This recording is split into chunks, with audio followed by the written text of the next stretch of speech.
Hey everybody, it's Michael from Wahoo Comics, here with another haul and speculation video. And as usual, I've got a bunch of books that I'm looking forward to showing you. Starting off with this bad boy, Tomb of Dracula #1.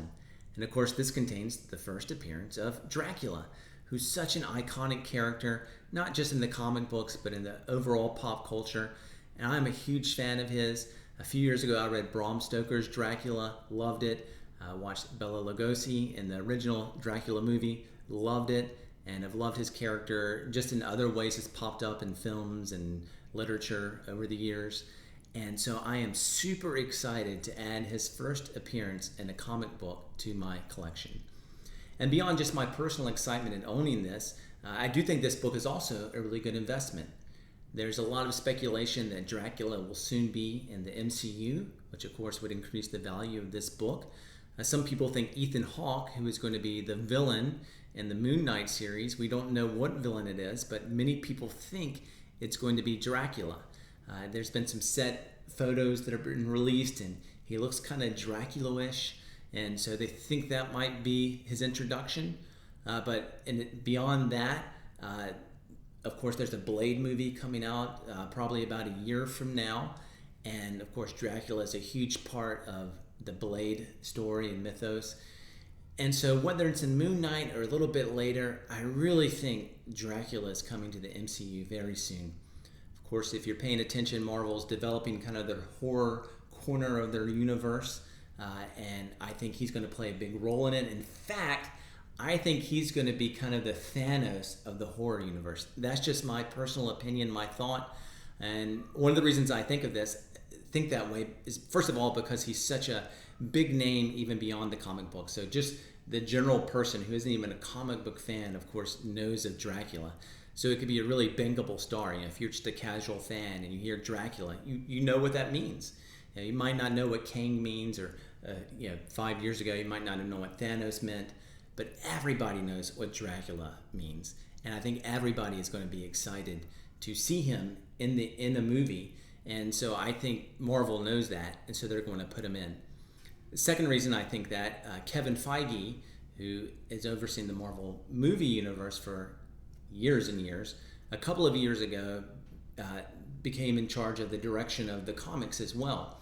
And I think he's really trying to coordinate what's going on in the movies, the characters that are big there, along with the characters that are big in the comics. And so, for instance, recently, Kang, who seems to be the next Thanos of the Marvel overall universe, has gotten his first ever solo title.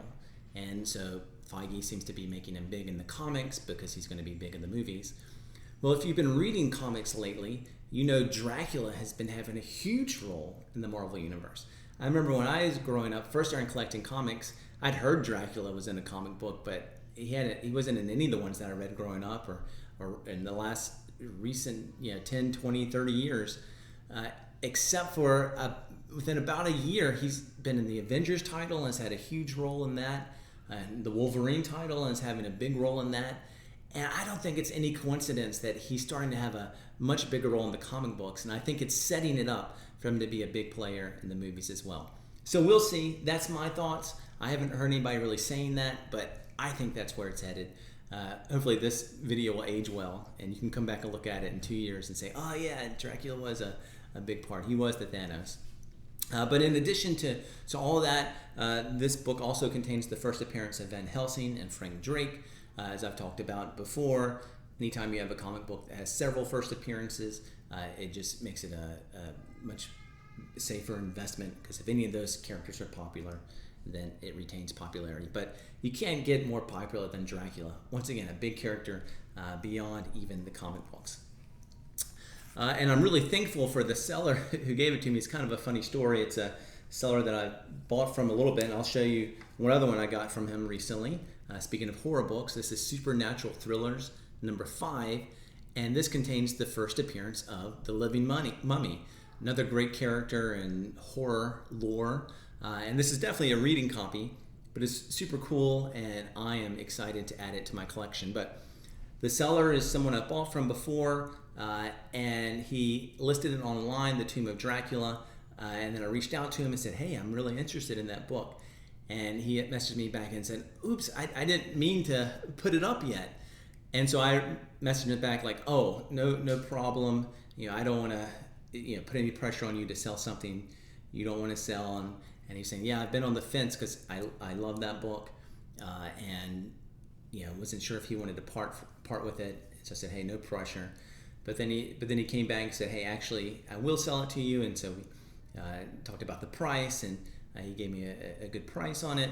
And I'm just really excited to own it, obviously, and just thankful for the seller that sent it to me. I'll send this video to him to let him know how thankful I am. And I'll treasure that book just as he treasured it. But this is another cool one that he recently sold me. I got a couple other books that I got from him as well that I'll show you towards the end of the video. But of course, one of Dracula's main powers is the ability to transform into a bat.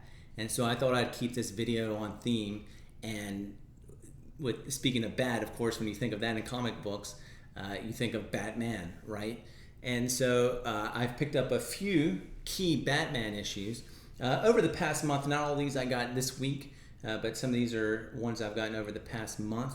But I thought I'd save them all together to show you all at one time. And it'll start off with this one. Vengeance of Bane, #1 and a 9.8. And of course, this contains the first appearance of Bane, who's one of my favorite Batman villains. One of the first DC stories I ever read, because as a kid, I mostly read Marvel. It was in high school, though, that Bane was introduced, and then you had the Nightfall storyline where Batman ended up getting his back broken by Bane. And so there was a lot of buzz around that story, and so I picked it up, and it was super cool. It had a storyline that I'm a sucker for. Batman basically had to go through a gauntlet of villains until he got to Bane, and then he was worn out, and that's when Bane broke his back. I'm a sucker for any time a hero has to go through some kind of gauntlet of villains to get to the final boss. So I really enjoyed that storyline, and Bane has been one of my favorite villains ever since then. And so I'm excited to have this book. But it's a funny story. If you've been watching my videos, you might remember a few months ago I picked up a raw copy of this. It's high grade, but definitely not a 9.8. There's certainly one clear spine tick that would keep it from being a 9.8, and I was super happy to get that then. And so I actually bought this book anticipating that I was going to flip it, because I got it for a really good price. But now that it's in hand, I'm like, do I really want to flip this one? Maybe instead I'll flip the other one. So I've got a decision to make. I could flip this one and make a lot of money off of it, and then invest that in other comic books, or I could flip the other one and use some of the profits to cover this. But I'm really trying to decide what I want. Would I rather have this really cool 9.8 key, or would I rather have several raw books from selling this and still have still a nice maybe 9.4 grade issue of this? So I've got a lot of thinking to do, but excited to pick it up, especially at the price I did. And then another book that just came in the mail today. I was hoping it would get in the mail today since it's on theme, and it did. And it's Batman Adventures #12, which contains the first appearance of Harley Quinn. And she is, of course, just another iconic character in the Batman universe. And I think she's great. Obviously, a lot of people think she's great. She's very popular, a big part of the Suicide Squad movie that just came out. And I'm super excited to have her first appearance, and another great story with another good seller. I wasn't even actually looking for this book. Some of these books I'm searching for, of course. But I saw a seller listed this book and what I thought was a competitive price. And so I reached out to him his last Saturday, so a week ago today, and said, hey, could you send me some photos? I'm interested in the book. And he sent them to me. And so I said, well, I'm definitely very interested, but I don't like to impulse buy, because like I said, I wasn't looking for this specifically. And can you give me a night to sleep on it? And then in the meantime, if somebody reaches out to you and says they're also interested, then let me know and I'll make a quicker decision. And so the seller said, sure, that's fine. And so, so I sleep on it, And then the next day before I'm able to confirm that I want to pick this up, I'm driving and I at a stoplight, and I was like, well, yeah, I really want this book, and I'm trying to get home to tell the guy I want this book. I had an early morning meeting that I had to go to, and so I'm gonna check my email, make sure nobody has responded to him yet. And I shouldn't have at a stoplight, I know, but at least I wasn't fully driving. But somebody he emailed me like, hey, this other guy reached out to me. He's already made an offer. I'm gonna give you one last chance. And I was like, oh no! And so I drove to the nearest parking lot I could find, pulled over, emailed, and said, hey, yeah, I really want this. I'm driving home now. I can send you the money right when I get back. And I think the other guy had actually maybe even put in a higher offer than I did. But I was really thankful the seller responded back and said, hey, don't worry. I'm not going to sell it out from under you. You contacted me first. It's yours if you want it. And I thought that was super cool, and I'm very thankful. He's another person I'll send this video to and want you to know I really do appreciate that. Since seeing that he's listed a couple other books that I'm interested in, and of course, when sellers treat me well, then that really earns my business. And so I'm anticipating picking up some other books from him in the next couple weeks, hopefully. But really excited about this. And also later that night after we agreed to it, he opened it up and he found this flaw on the interior that he hadn't noticed. I had just asked for pictures of the cover, back and front cover. And so he sent those to me, and I put the photos up on a form. I thought they were a production defect, and which won't knock a grade as much or at all usually, because I am planning to send this off to CGC. And the response I got back from the CGC forums was that it should be a production defect, and it also is probably should be a pressable defect. So even if it would get knocked, it should be able to be pressed out. But I really appreciated the seller's full disclosure, not trying to hide anything. I mean, I would have known, that it was there until maybe CGC sent it back. Yeah, really great seller. Really happy to have this book in my collection. All right, going back to the seller who sold me The Tomb of Dracula, a couple other Batman books that I've gotten from him before we wrap up the video. Batman number 635. This contains the first appearance of Jason Todd as the Red Hood. That's has become another iconic character. Of course, Jason Todd was one of the Robins, and for years and years, he was thought dead. This is kind of around the same time that Bucky, who had been dead for decades, came back as the Winter Soldier. Well, there's a storyline where Jason Todd comes back and he's the Red Hood, and has become a really popular character. I think he's a really fun character in the Batman comic books, and so I'm really excited to have his first appearance as the Red Hood. And I thought this would be a good investment because he's a popular character, but I actually just found out just yesterday when I was writing down what books I was going to talk about today, that there's a rumor that there's going to be an HBO Max movie with the Red Hood as the central character.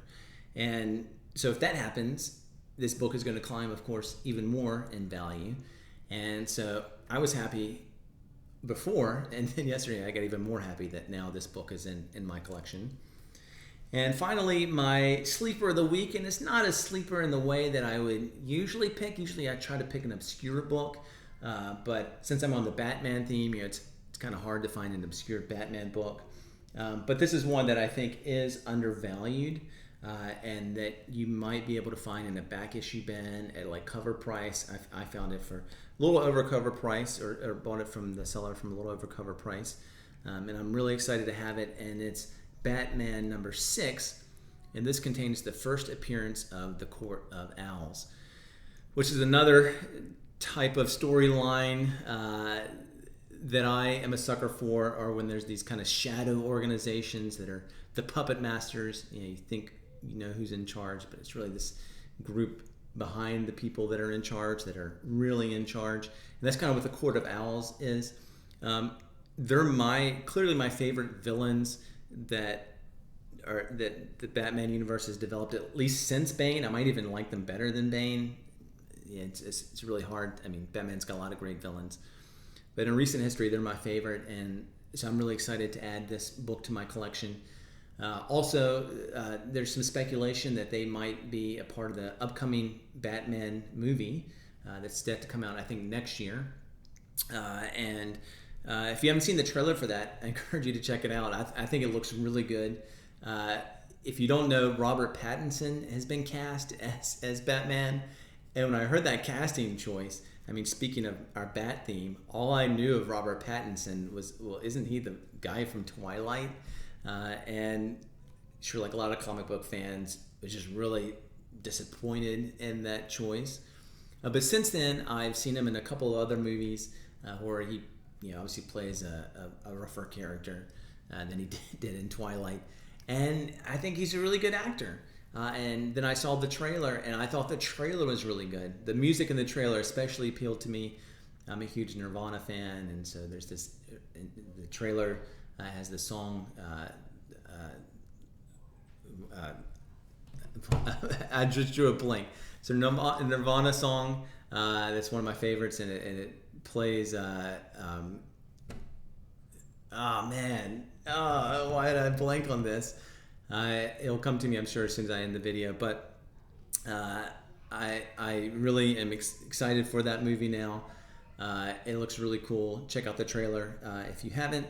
But again, this isn't a complete under the radar book, but it's one I think that it's pretty affordable, especially compared to some of the other ones. That is a good one to add to the collection. All right, and we'll close like I usually do with a question of the week. So I mentioned at the beginning, or in the middle, of course, that I got this Vengeance of Bane 9.8. I'm trying to decide what to do with it. I'm curious what you would do. Would you rather have one or two keys that are a 9.8, or would you rather have 10 keys that are raw, still fairly high grade, maybe 9.4, 9.6? Which is more valuable to you? So higher grade, 9.8, one or two, or several high-ish grades, raw, also keys. So quantity or quality, which do you pick? All right, thanks for watching the video. I enjoyed making it. Hope you liked it as well. As always, if you haven't subscribed to this channel, of course, I'd appreciate if you do that. Like, comment, tell me things that you've picked up that you've really thought were cool, or things that you think I should be on the lookout for, or just any other comments about the video. All right, thanks guys, and I'll hopefully see you next week.